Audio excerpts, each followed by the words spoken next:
Muchas gracias por acompañarnos esta tarde. Bienvenidos al primer Artist Talk en Manifesto, aquí en Landmark, Art Collector Forum. Y tenemos el honor de tener a un invitado de súper lujo. Les voy a dar una pista. Aquí está su obra. Estamos transmitiendo en vivo. Muchas gracias a los que nos acompañan. Y quiero pedirles un aplauso para el maestro José Parra, que es nuestro invitado del día de hoy, para platicarnos sobre los procesos creativos. Gracias, maestro Parra, por favor, bienvenido. Gracias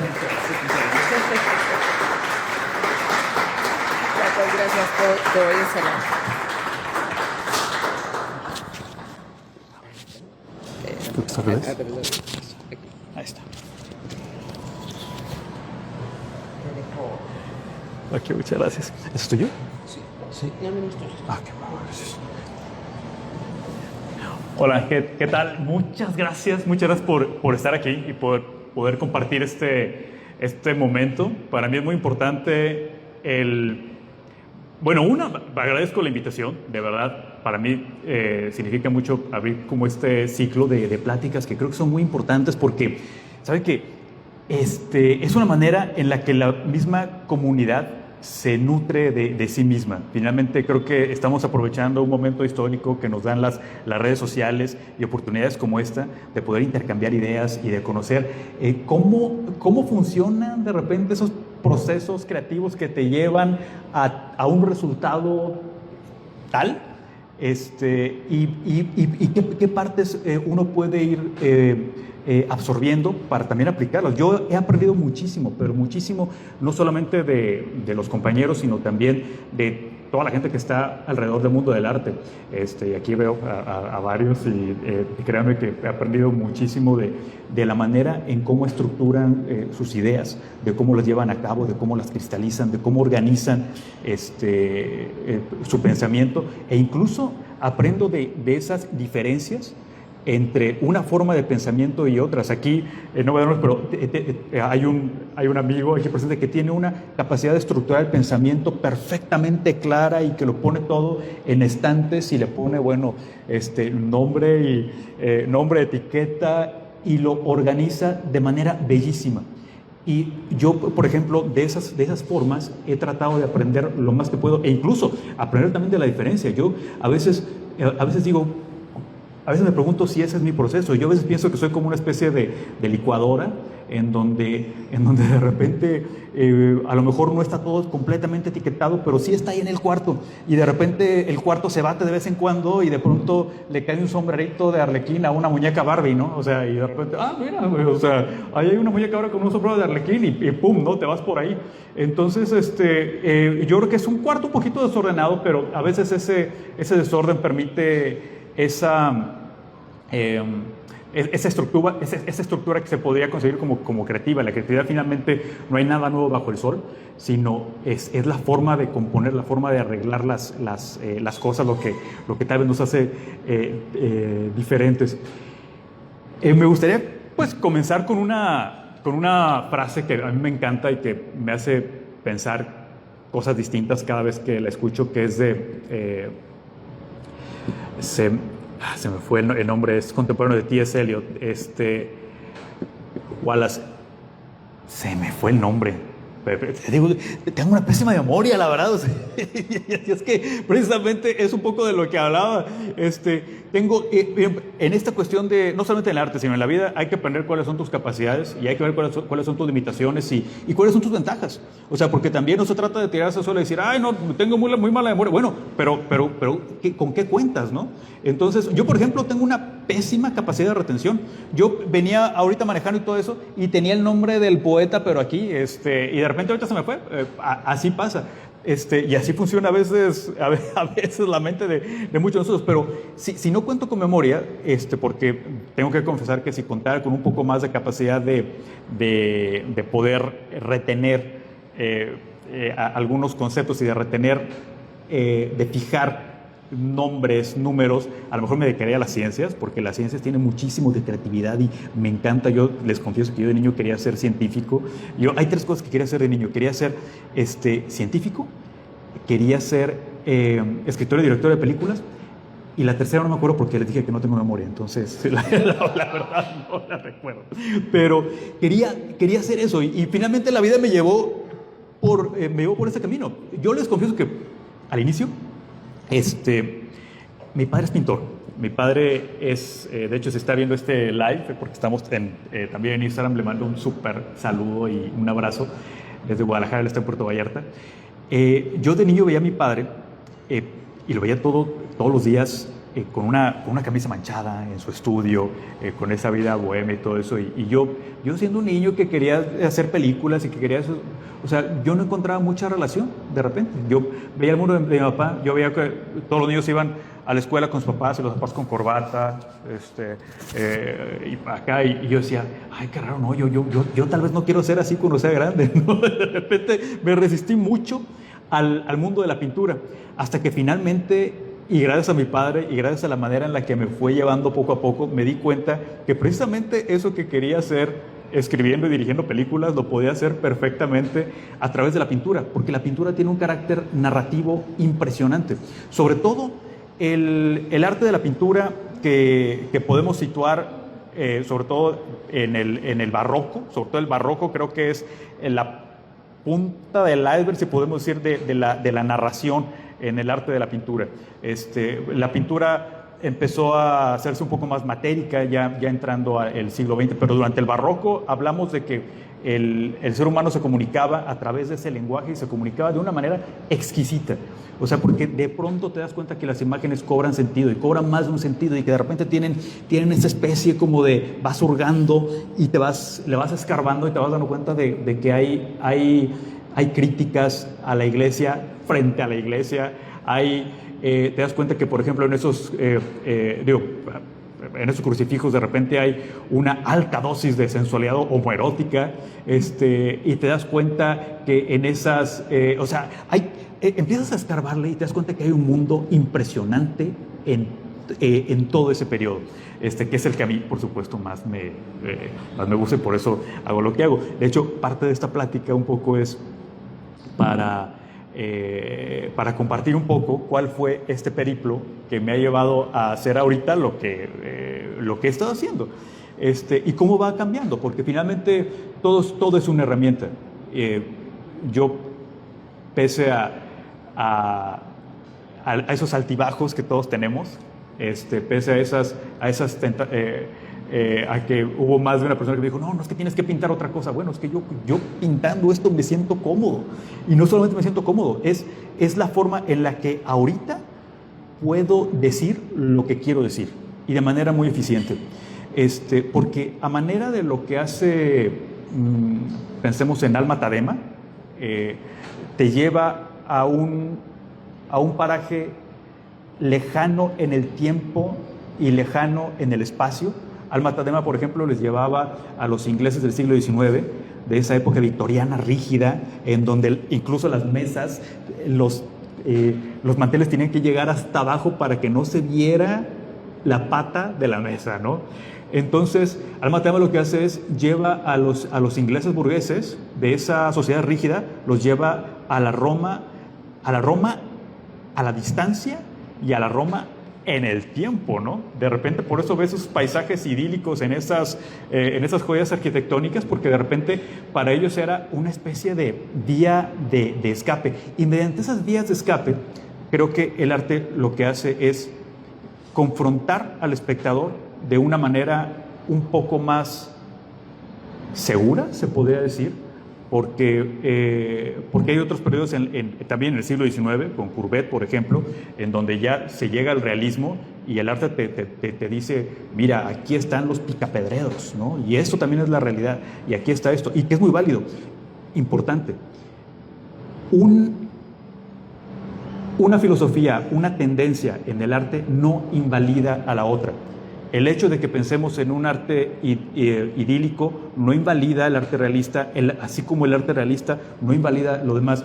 Tendemos a pensar muchas veces que cuando hay un cambio de época o cuando hay un cambio de paradigmas, el nuevo paradigma invalida de inmediato al anterior. Y no, muchas veces incluso se nutre de él, ¿no? Entonces, voy a ver si me acuerdo ya del nombre del autor. Se llama...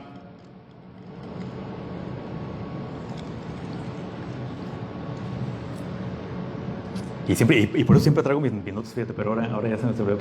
Bueno, ese autor decía, 20...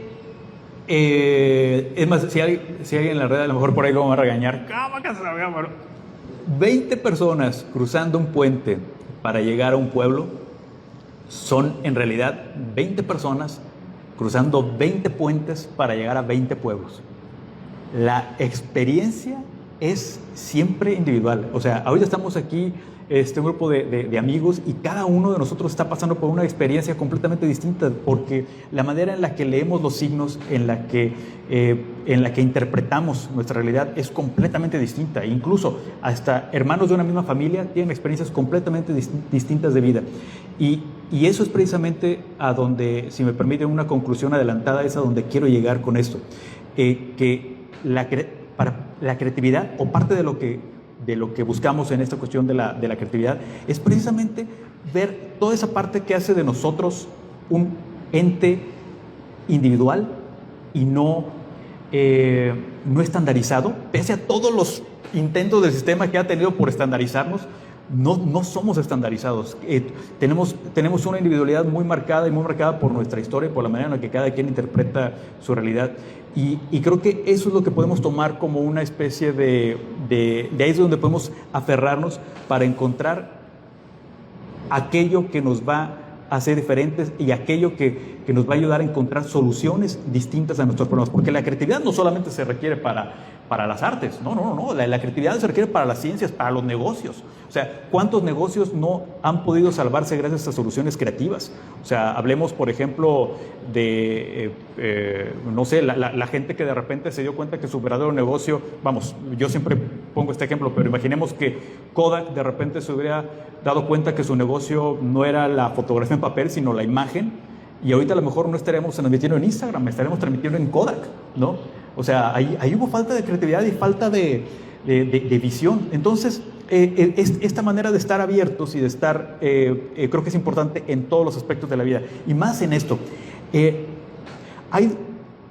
Hay dos aspectos que yo creo que son importantes al hablar de creatividad en el arte: los aspectos formales y los aspectos ya de fondo, que es donde hablamos ya de los discursos, que es donde están todas nuestras experiencias de vida, todos los libros que hemos leído, las conferencias, los viajes, todo está ahí. Dentro de la cuestión formal vemos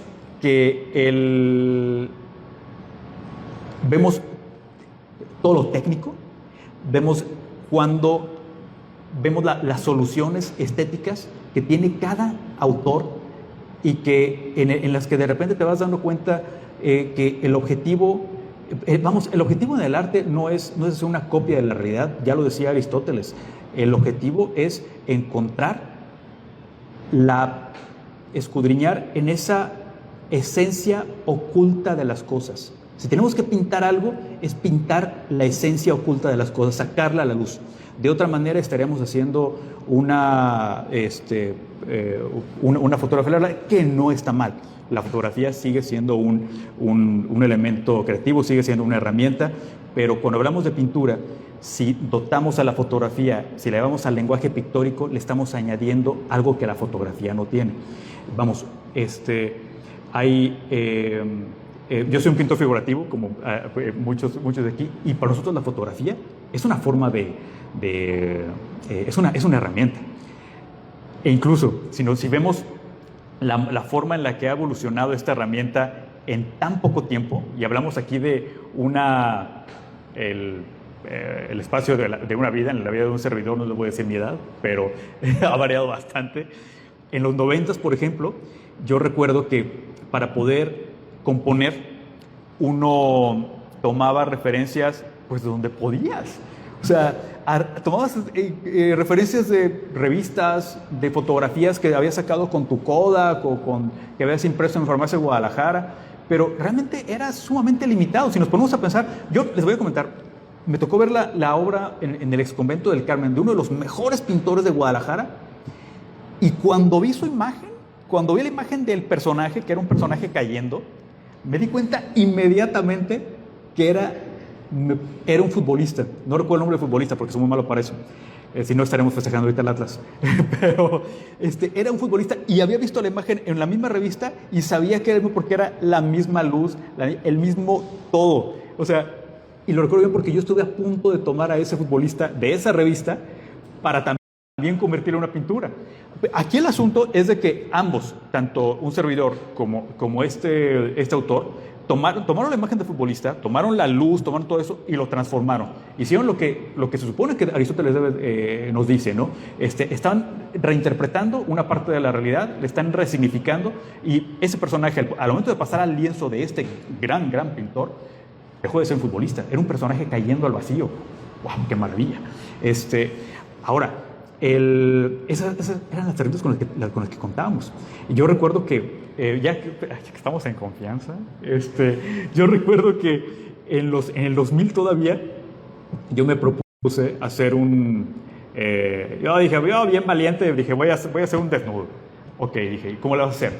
En un espejo. Yo vivía en Nueva York, el cuarto era diminuto, era de aquí para allá, o sea, realmente era imposible, tenía que tomar una fotografía. Bueno, pues me armé de valor, tomé la fotografía y dije, ok, ¿y ahora cómo la revelo? O sea, tienes que revelarla, tienes que llevarla a algún lugar. Total, terminé llevándola, tomé un tren por allá al lugar más recóndito de Nueva York, donde nadie me conocía, nadie me conocía de todas maneras, pero de todas maneras, o sea, donde nadie tenía posibilidad de verme, y por ahí, ya cuando me entregaron las fotos, como que se me quedaron mirando así como que, soy te va, o sea, bueno. Una pieza que, por cierto, nunca hice, ¿sí? Pero me deja pensando eso de qué herramientas tan limitadas teníamos entonces con respecto a todo lo que tenemos ahorita. El boom que estamos experimentando en este momento en el arte figurativo coincide perfectamente con la tecnología. Se fijan, el arte figurativo que ahora tenemos abreva muchísimo precisamente de toda esa, de la manera, de la facilidad de poder tomar un celular y poder tomarte una selfie, poder hacerlo en el espejo, poder que vaya un amigo a tu casa y decir, ¿sabes qué? No necesito esta sesión, y tomas la foto ahí mismo. Ya no necesitas la Canon, ya no necesitas la superluz, ya. Esas herramientas son las que nos han permitido llevar esa parte de nuestra creatividad a otro nivel. Entonces creo que yo me pregunto si esta Guadalajara de los 80s, de los vitalistas, de la gran obra de Arévalo,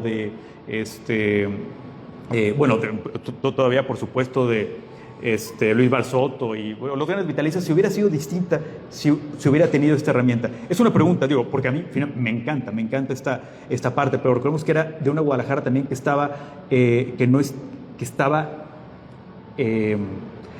una Guadalajara casi endogámica, ¿no? Ahorita todas las comunidades están abiertas a todo el mundo. Ahorita tú puedes ver lo que se está haciendo en Rusia, puedes ver lo que se está haciendo en Israel. Ahorita me he sorprendido gratamente con que una de mis pinturas de repente le están usando a algunas personas en Ucrania, que habla de la justicia. Oye, qué padre, eso es lo que hace el Internet. Qué bien, qué bien. Entonces, bueno, las herramientas que vamos tomando, tenemos esas herramientas técnicas. Parte de las herramientas técnicas es, por supuesto, la tecnología, como lo ha habido a lo largo de toda la historia de la pintura, desde la cámara oscura hasta la selfie. Y por otro lado, todo el montón de herramientas conceptuales. Esas finalmente es a donde nos damos con Wallace, me parece que es a lo mejor al final de todo esto me voy a acordar del nombre del autor, de verdad. Si no, se los prometo que se lo voy a poner en las redes. Mira, es este, y voy a llegar al coche y me voy a dar de tope, se lo juro. Pero finalmente es esto. Las otras herramientas van por ese sentido. Cuando somos jóvenes, cuando estamos empezando a pintar, tenemos y esto lo hacemos todos, y no tiene nada de malo. Cuando comenzamos a pintar, solemos emular a aquellos pintores que nos gustan. Muchos de nosotros de repente empezamos con Dalí, porque Dalí hizo junto con Picasso, Picasso hizo el siglo XX, pero Dalí se coló. Y y como sea, fue una influencia para muchos de nosotros. Ya ahorita pienso que lo que se asume como surrealismo es ligeramente distinto, pero a lo que fue el surrealismo del siglo XX, pero muchos de nosotros de repente empezamos emulando a Dalí, emulando a Remedios Varo, y eso no está mal, porque es una influencia. Pero poco a poco, la idea es ir tomando esas herramientas conceptuales que te van dando el exterior y el interior. Hay gente que nunca sale de casa. Emmanuel Kant, nunca salió de su ciudad y sin embargo hizo un increíble viaje al interior. Hay Frida Kahlo en sus últimos días, o sea, había viajado, pero sus cuadros más impresionantes es de esos viajes al interior. Entonces, ¿a dónde estamos viajando? Esos viajes son los que te van a empezar a abrir esas pequeñas compuertas. Perdón.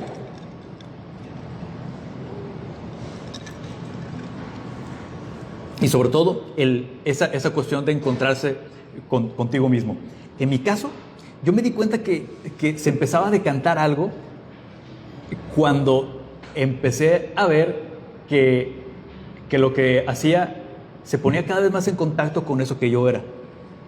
Entonces me di cuenta que era el producto por una parte, la experiencia con mi padre y mi tío que hacían esas reproducciones de arte barroco, que yo veía de niño y que pues de repente es una influencia por ese dramatismo y por todo, por la teatralidad.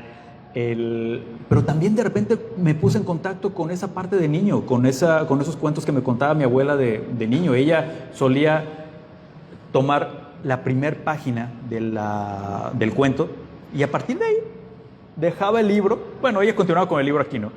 Pero luego nos dimos cuenta que ella de repente se iba y ella inventaba sus propias historias. Y todo eso de repente te va nutriendo y te va llevando a lugares que tú no esperabas. Entonces, yo de niño, de repente, ya induciéndome al sueño, entraba en ese mood. Y es más, yo de hecho les confieso que todavía, ahora después de tantos años, todavía sueño con esos lugares a donde mi abuela me llevaba. Y ahorita para mí el reto era crearlos en pintura para entonces volver a viajar a ellos. Y ahorita les confieso que me pasa algo bastante extraño. Sueño recurrentemente que visito estas ciudades y que me quedo en un hotel en específico. El hotel está medio rascuache, pero está como en el casco viejo y luego justo enfrente hay una ciudad muy moderna, pero en el casco viejo está todo esto que están en las pinturas. Entonces es un lugar que curiosamente sí visito en las noches, la verdad, y me resulta bastante gratificante. Entonces, bueno, el asunto está en que cuando me di cuenta que empezaba a mezclar esta parte empecé a contactar al niño con esta parte del adolescente que vivió con este barroco, y ahorita mezclándolo con esa parte adulta que se niega a salir, pero pues que ya tiene que salir, eso finalmente, esa mezcla es lo que es a donde quiero llegar. Y esa mezcla, finalmente, en mi caso, va a ser tan única como va a ser única en cualquiera de nosotros. O sea, y pueden tomar alguna de esas, una etapa en la vida, pueden tomar esas palabras, o sea, finalmente somos el producto de esas palabras que nos simbraron, somos el producto de ese momento con ese amigo o con ese crítico de arte, con esa compañera, incluso con esa mascota, o sea, somos producto de todo eso. Y en la medida que podamos conectarlo a través de la emoción y producirlo, creo que vamos a lograr una palabra clave en el arte: verdad. Verdad, porque el espectador nota inmediatamente si la hay o no. Entonces, bueno, es el punto al que quería un poco llegar, ¿no? Que también no me quiero extender demasiado. Si quieren pasamos a algunas preguntas o algo, algunas anécdotas que hay, de cómo se llegó a tal o cual lado en algún cuadro. Digo, podría compartir bastante. Bueno, les quiero compartir un par. Perdón. No. Ah. ¿Ya empezó la sesión de preguntas? ¿Perdón? ¿Ya empezó la sesión de ¿Podemos hacer? ¿Sí? Ok, pues podemos hacer preguntas. Pero sí, eso es a lo que quería llegar. O sea, somos veamos hacia nuestro interior, estudiemos nuestra experiencia de vida, porque nuestra experiencia de vida es única, la experiencia de vida de cada quien es única, y finalmente lo que tratamos de hacer mediante el arte es poder conectar. Entonces, en la medida en que podamos ser veraces, ser auténticos con lo que queremos decir, creo que va a ser mucho más fácil poder conectar, porque finalmente el arte es eso, el arte es conectar y comunicar a través de la emoción, de ahí su eficiencia. Entonces, no sé si quieren que pasemos por ahí algunas preguntas, anécdotas, con mucho gusto. Ahorita revisamos también redes, a ver si tenemos algo en Instagram, pero miren, por pronto, ya que estamos en confianza, les comento un par de anécdotas. Tenemos me ha tocado en varias veces, precisamente por eso que comentamos de la tecnología y esto, que me ha tocado, pues, en el nombre del arte, ni modo, hacer sacrificios. Una vez tuve la fortuna de hacer el retrato de Fernando del Paso, hace ya cerca de un año, para el Colegio Nacional. Y es muy difícil hacer el retrato de una persona que ya no está con nosotros. Y más de una persona como Fernando del Paso, ¿no? Entonces, bueno, ya estuvimos, cuando por fin dimos con lo que queríamos decir con la pintura, que fue al final muy gratificante, porque fue poner a Fernando del Paso en lugar de Carlota. Ustedes conocen ese cuadro de Winterhalter, donde aparece Carlota con esas columnas y todo. Entonces la idea era poner a Fernando del Paso ahí, porque él hizo un trabajo increíble con Noticias del Imperio. Él se puso en la piel de Carlota, ¿no? Entonces para mí era muy significativo hacer eso. Pero resulta que no teníamos, por más que estuve revisando material y que me mandaron material, porque sus hijos, qué bárbaro, o sea, fueron súper atentos. Es casi una obra de coautoría, el retrato de Fernando del Paso en coautoría con sus hijos. No encontré una fotografía que me pudiera servir para lo que necesitaba en ese momento. Tenemos ya la imagen del rostro. La imagen del rostro era algo así, ¿no? Más o menos. Pero dije, ¿cómo lo voy a sentar? O sea, ¿de dónde saco el cuerpo? Le tomé una foto a Alejandro, su hijo, que fue muy amable, pero cuando me vio Alejandro, me dijo, mire, mi papá era más o menos... Y ya cuando me vio dije, ok, ya no tienes que decir nada. Entonces me puse un traje negro y me tuve que poner más o menos en la posición en la que estaría el maestro del Paso. Ay, maestro del Paso, perdóneme.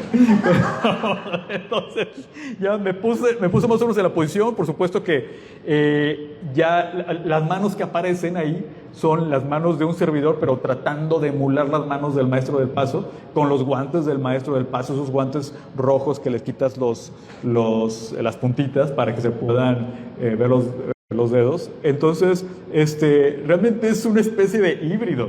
Y así como ese retrato, hay varios híbridos. Hay otro que me da un poco de pena. Nunca lo había platicado más que cuando llevo un tequilita de más. Pero pues a ver, un tequilita. Una vez. ¿Necesitamos un tequilita? Ay, no, voy a manejarte, tengo que manejar de regreso. Sí, pero no sería mala idea. No, sabes que una vez tenía que hacer un retrato de una persona a quien yo quiero mucho, por cierto, y que le tomaron una sesión de fotos increíble. Bueno, el asunto es de que el retrato era sorpresa, entonces ella no podía saber, se iba a develar el retrato el día de su cumpleaños. Bueno, entonces yo vi la sesión y todo eso, decía, está increíble, pero la forma en la que quería retratarla, y que fue el convenio también con su esposo, era sentada con una casaca amarilla, con unos globos, en fin. Y dije, ok, pues está bien, pero ¿cómo le voy a hacer para vestirla? O sea, si no le puedo hablar a ella y le puedo decir, oye, ¿puedes venir para la sesión? Pues no, era sorpresa. Entonces dije, pues ni modo. También dije, somos más o menos de la estatura. Entonces agarré 2 platos hondos y me los tuve que poner como una cinta para ver cómo hormaba el traje amarillo, y cómo funcionaba el traje amarillo a través de ciertas curvas, ¿no? Entonces dije, pues hice lo que pude y afortunadamente ya cuando vi el retrato, ¿quién se dio? Nadie, porque era su imagen así perfectamente como era ella. ¡Ay, muchas gracias! Muchas gracias. Sí. Pero pues con esas cuestiones, y no, ya hacía muchas, hacía muchas cosas que yo dice, bueno, todo sea por el arte, ¿verdad? Bueno, no sé si tengamos alguna pregunta, algo, yo con muchísimo gusto. Tiene una pregunta aquí. Va. ¿Qué episodio detonó encontrar tu propuesta y estilo? ¿Perdón? ¿Qué episodio detonó encontrar tu Ah. propuesta y estilo? Bueno, hay muchos episodios que lo han detonado. Bueno, es que sabes que ha sido un proceso muy gradual, pero ciertamente sí hubo algo. Está bueno el tequila. Bien. Pero sí hubo algo. Mira, yo en los 90s, no hagan cuentas, en los 90s yo pintaba, comencé con esta cuestión como de Dalí, todo empecé con esta influencia. Empecé a ver qué herramientas tenía. Yo empecé en el negocio, en el estudio de mi papá, y ayer yo le ayudaba a hacer bodegones. Luego empecé a ayudarle a hacer unos arcángeles, en fin, porque pues era arte barroco, pero sobre todo empecé con bodegones. Entonces, ya que tenía más o menos esta cuestión del bodegón, dije, ok, ¿qué puedo hacer con eso? ¿Cómo voy a jugar con eso?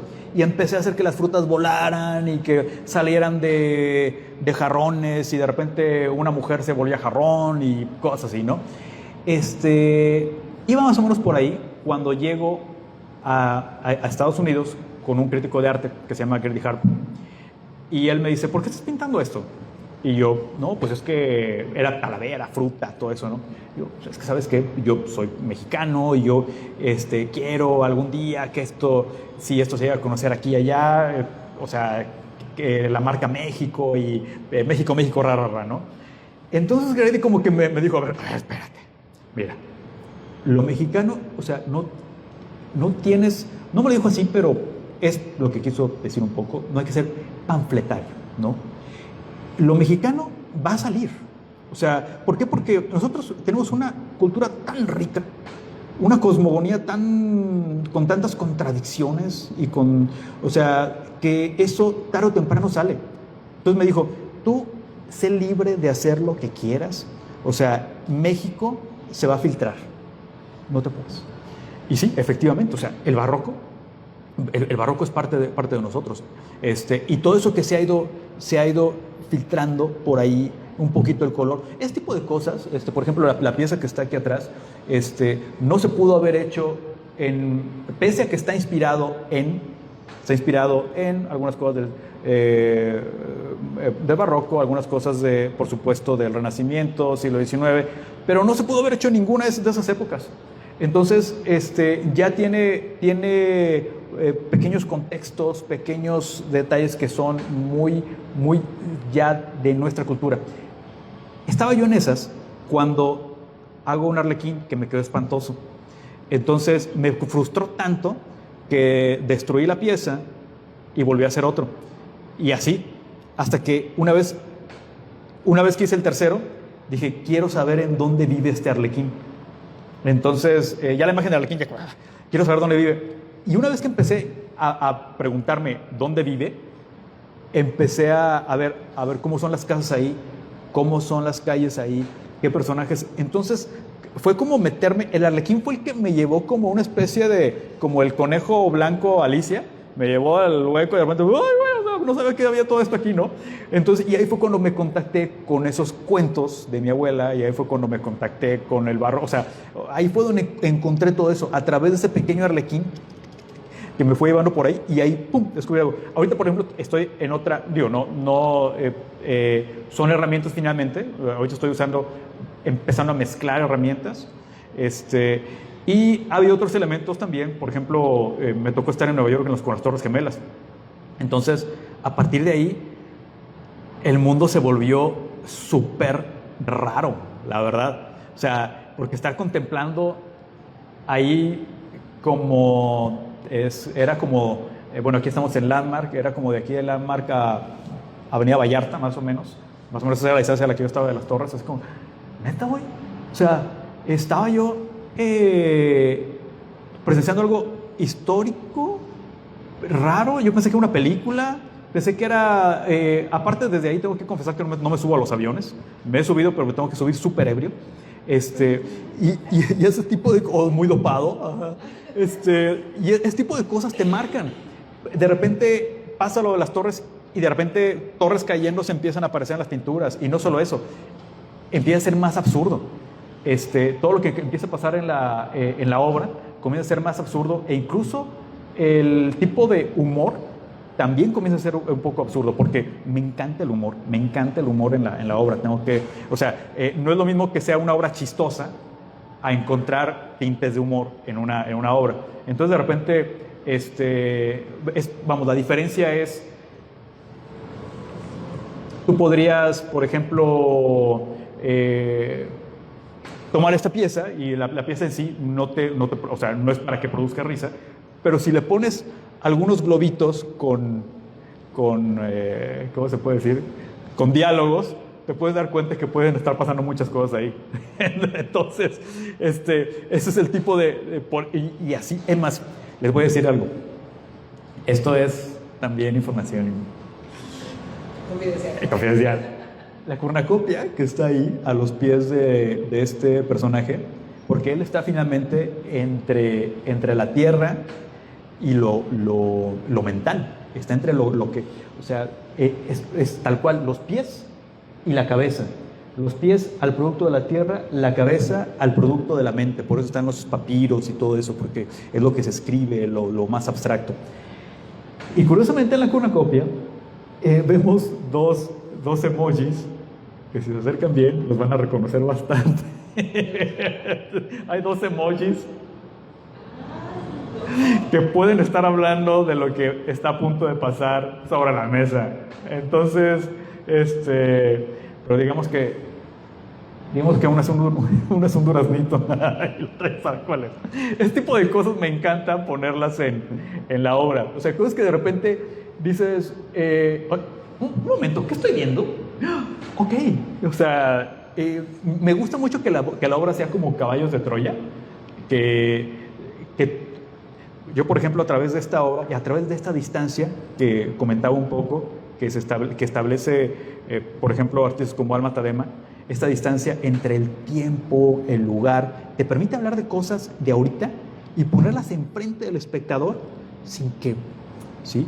O sea, puede estar haciendo una crítica a la Cuarta Transformación, puede estar haciendo una crítica a Peña Nieto, a la Iglesia Católica, puede estar haciendo una obra sobre educación homoparental, puede estar haciendo una obra sobre la eutanasia, ¿sí? O sea, porque me ha tocado hacer piezas sobre eso y no se ve al principio. Una pieza es la que sale precisamente en la portada de Manifesto, en la anterior. Porque precisamente que tenga tan en mente Alma Tadema, cuando yo estaba pintando, una vez que empecé mi proceso y que llego a conocer más Alma Tadema, dije, chin, me gusta, pero me asusta. ¿Por qué? Porque con Alma Tadema no pasa nada. Entonces, él te pinta todo eso, pero no ocurre nada. Entonces yo dije, no, yo no puedo caer en esto. O sea, si voy a hablar de esta distancia en tiempo, si voy a hablar de esta distancia en tiempo, lugar, e incluso una cuestión en otro lugar de la imaginación o de lo que sea, tiene que hablar de algo, tiene que tener esa profundidad. Un ejemplo claro es cuando Alma Tadema hace la pieza esta de Las Rosas de Heliogábalo. Heliogábalo fue un emperador romano que fue terrible, fue peor que Calígula y que Nerón juntos. Se cuenta que una vez hace un festín y encierra a todos en una sala y empieza a dejar caer pétalos de rosa. Y al principio todo el mundo encantado, ¡ay, los pétalos, los pétalos, los pétalos! Pero lo primero es que los pétalos no dejan de caer. A tal grado que los pétalos empiezan a ahogar a los invitados y mueren por asfixia de pétalos de rosa. Digo, yo no sé cómo pasó eso. Yo estuve en una fiesta de espuma una vez y nunca me pasó eso. Eso sí, la copa estaba por acá, ¿verdad? Nunca se hundió la copa. Pero la cuestión es de que ellos mueren por asfixia. Entonces, cuando ves el cuadro de Alma Tadema, te das cuenta que el espacio es completamente abierto. Tiene columnas, tiene vista al mar, está en una de esas villas romanas. Y dices, Alma Tadema, espérame, o sea, sé que estás haciendo esto, pero ellos no se van a ahogar nunca. o sea, ¿dónde está el drama? ¿Dónde está eso? ¿Dónde está la crítica? O sea, no hay que... No, puedes endulcorar algo, pero no puedes endulcorar el mensaje, pues. O sea, a mí me gusta, por supuesto, hacerlo lúdico, más que divertido hacerlo lúdico, me gusta hacerlo colorido, pero por supuesto que el mensaje ahí está. O sea, la pieza a la que iba, que era la de la cápsula de escape, es una mujer en una tina de baño que está escapando de esta nave que ya acaba de explotar, está quemando. Abajo está todo el nabo, el aire es tóxico, tanto que ella tiene que usar una máscara de gas. Sin embargo, como que dice, bueno, o sea, es calidad contra cantidad. Entonces, mejor me quito la máscara y me voy a echar esta copita de vino. Y tal cual, o sea, y tú como espectador estás viendo que hay una piedra que le está a punto de darse en la torre, ¿sí? O sea, no es benevolente, la pieza no es benevolente con la persona, pero trata de captar ese momento y de hablar de calidad sobre cantidad, tal cual. Yo, por ejemplo, hoy estoy a favor de, o sea, yo en algún punto si llego a ver que las cosas se ponen feas, oye, a ver, yo hasta donde puedo ver con calidad, o sea, eso es lo que estoy diciendo con esa pintura. Entonces, y por eso aprendí tanto de esa pieza de Heliogábalo de Alma Tadema, porque dije, me encanta la técnica, es impresionante, es innegable, pero jamás se puede llegar a esta flacidez en el discurso, ¿no? Entonces, bueno, son las cosas que han cambiado. Ay, perdón, yo siempre me extiendo mucho, era una sola pregunta. Perdón. Pero no sé si haya alguna otra cosa. Sí. Algo que... ¿Quiénes fueron o siguen siendo tus influencias pictóricas?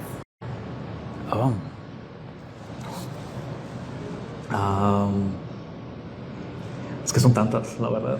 Es que, ¿sabes qué? Es como cuando estás chavito, cuando estás en Pedro, que dicen, ay, ¿cuál es tu canción favorita? Y tienes 3, ¿no? O sea, y ahorita dices, ¿cuál es tu canción favorita? ¿Really? o sea, tienes influencias de todo, o sea, y más con Spotify, ¿no? Entonces, siguen siendo los clásicos, por supuesto, siguen siendo los clásicos, pero creo que sigo aprendiendo mucho creo que hay que estar súper abiertos, a pesar de que yo no soy afecto de todo el conceptual, todo, pero sí creo que cuando se hace con inteligencia puede ser bastante eficiente, y me gusta aprender incluso del buen arte conceptual, me gusta aprender de la buena pintura, de Jenny Saville, por ejemplo, de lo que están haciendo los sudamericanos. Ahorita tengo Boris Correa, hay varios que están haciendo unas cosas impresionantes, sobre todo a nivel pictórico, a nivel matérico, la manera en la que se ve la pintura como materia esparcida y todo eso es impresionante, pero los discursos que también se están generando, no sé, por ejemplo, aquí localmente tenemos muy buenos artistas. Lo que se está haciendo en Querétaro, bueno, es que la verdad, si hablo de alguien tendría que mencionar a todos los que admiro, pero la escena en México y la escena en general en Sudamérica creo que se mantiene muy sana. Sigo viendo muchos de ellos a través de las redes. Siguen siendo mis influencias, por supuesto, los artistas de siempre, los barrocos, Rubens, una obra maestra, por algo es una obra maestra, porque sigues aprendiendo, sigues aprendiendo de ellas, sigues aprendiendo de qué manera solucionaron tal o cual cosa. Rubens, por ejemplo, es excelente solucionando el espacio, solucionando, por ejemplo, si ves esta pieza de la apoteosis de Enrique IV, dices, oye, aquí no cabe un humano más, pero metemos una armadura, es una reminiscencia del humano y dejas vacío. Oh, ok, va. O sea, este tipo de soluciones son las que dices, o sea, Y cuando ves los cuadros, esos cuadros del pasado, sigues y sigues y sigues aprendiendo. Entonces, sí, creo que esos siguen siendo las influencias.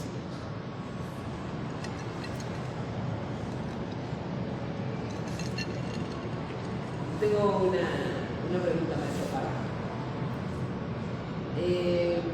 Una vez nos compartiste, hace muchos años, esta parte tan importante de tu obra que es la narrativa, que en tus piezas siempre hay una historia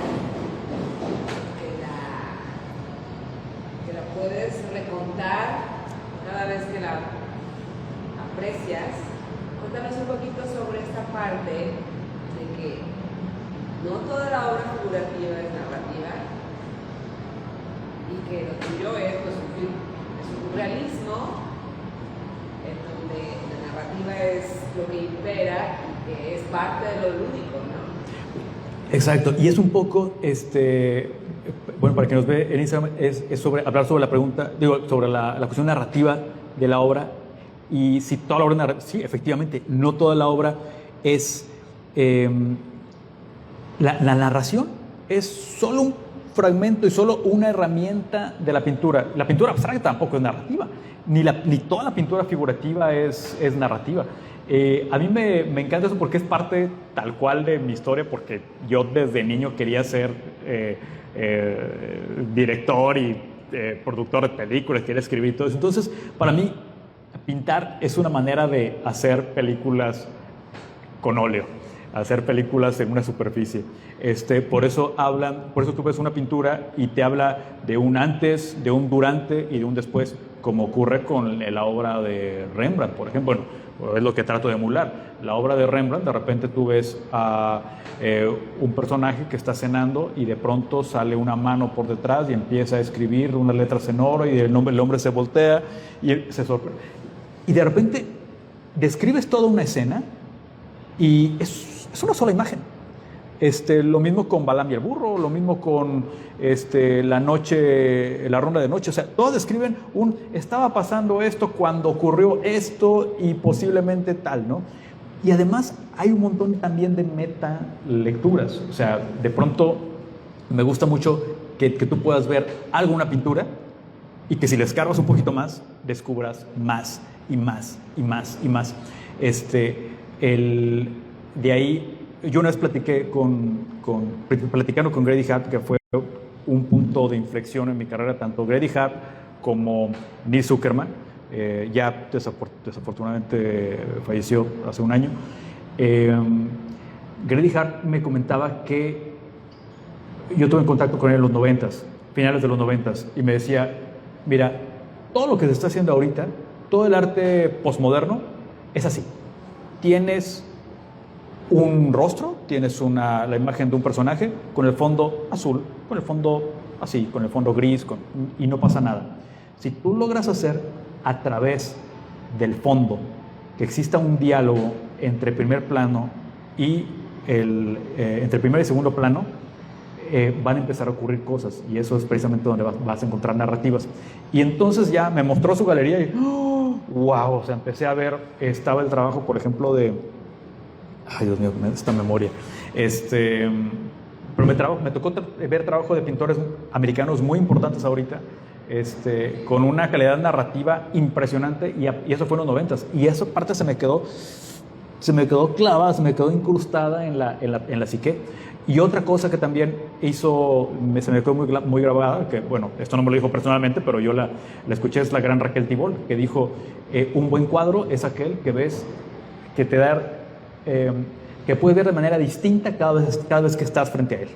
O sea, lo ves cada mañana y de repente ves otro cuadro distinto al que viste, ¿no? De repente ya ves otra crítica, ves, por ejemplo, de repente ves que aquí hay un festín y de repente, un momento, es un ritual, un momento y que te va dando, que puede ser tan oscuro o tan festivo como quieras, ¿no? Y te da todas las herramientas para que así sea. Entonces, te da las herramientas para pensar que uno de los personajes es una metáfora, que no es real. Te da las herramientas para pensar que todo está en nosotros. O sea, esa es la parte que a mí me nutrió bastante. En el momento en que empiezas a abrir ese diálogo entre el primer y segundo plano, comienza la narrativa.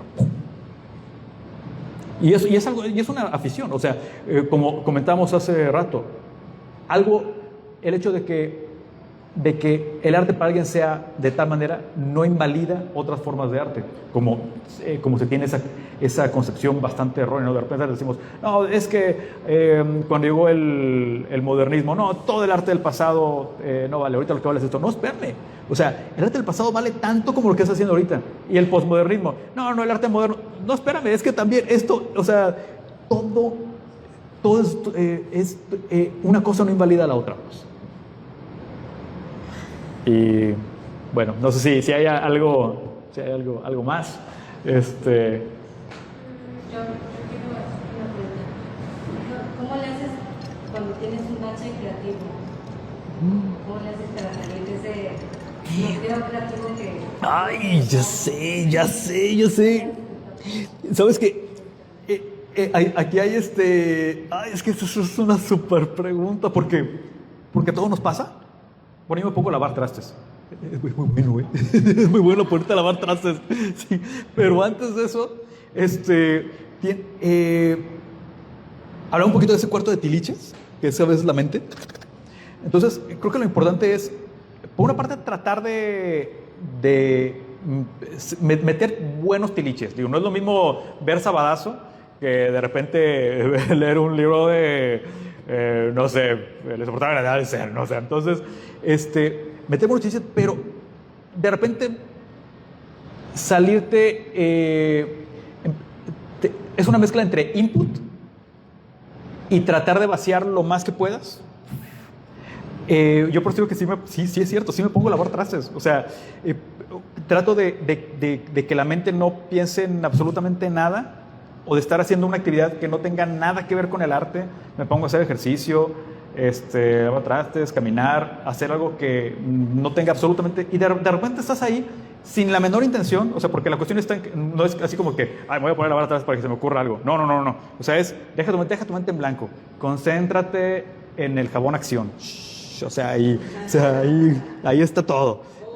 Sí, ya sé. O sea, y de repente, pero ya para esto ya te nutriste. O sea, todo esto ocurre ya que nutriste un poquito, ya que te echaste, por ejemplo, un buen documental, un tal, una buena lectura, una buena conferencia. Ya, te olvidas. Tratas de dejar la mente en blanco, tratar como de limpiar, y poco a poco como que hay cosas que se empiezan a organizar. Y te digo que de repente le cae un sombrero de pirata a una Bratz ahí que estaba por ahí descabezada, y de repente, ¡ay, qué bien se ve! Y de repente, tenía que irme por aquí, ¿no? Y así pasa. Y también pero hay veces que también es esa cuestión de tratar de dejar en silencio algunas cosas te permite. Mira, a mí me pasa algo, le voy a confesar algo. Para mí la depresión es un estado creativo. La ansiedad no, la ansiedad trato de evitarla al máximo. Pero curiosamente yo cuando entro a estados así, a estados como de lienzo en blanco, caigo en depresión. Microdepresión.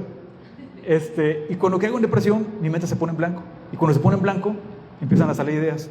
Entonces es como un círculo. ¡Ay, ya salí de depresión! Aparte, con el ritmo de trabajo, no. O sea, yo a veces digo, ay, ¿cómo la gente entra en depresión tanto tiempo? ¿Cómo se puede dar este lujo? De verdad, qué bárbaro. O sea, uno se puede dar el lujo de entrar en depresión 2 días, un día, o sea, pero sí, me pasa eso. Porque eso que dices que me pasa cuando terminas una pieza, sobre todo cuando es una pieza grande, cuando terminé cuando la firmé, me entró un como, ay, güey, o sea, no manches, ¿y ahora qué? ¿No? Y por supuesto que hay cosas que hacer. Hay ahorita una pieza, hay 2 o 3 piezas, bueno, hay 3 o 4 piezas muy interesantes que vienen, un bosquejo de un tren, unos cangrejos, en fin, pero me pasa eso, te drena, y ese drenarte, y es eso, trata de nutrir, deja la mente en blanco y luego empieza a escuchar. Cuando la mente se queda cuando la mente se queda así, tranquila, tranquila, tranquila, tranquila, es muy susceptible de escuchar cualquier cosita. De repente, ¡ping! Está buenísimo eso, espérame. Entonces, pero la mente tiene que estar así como muy, muy, muy relajada para poder estar abierta a cualquier estímulo y no sé, es como que está más despierta. Yo aprovecho incluso eso, la depresión, la verdad, o sea, porque neta, estás en un estado en el que solo observas, estás como, o sea, todos los demás pensamientos están ya están como muy relajados, entonces se convierte en un círculo bastante extraño y productivo. Ajá. Sí, pues muchas gracias. Gracias a quien nos está.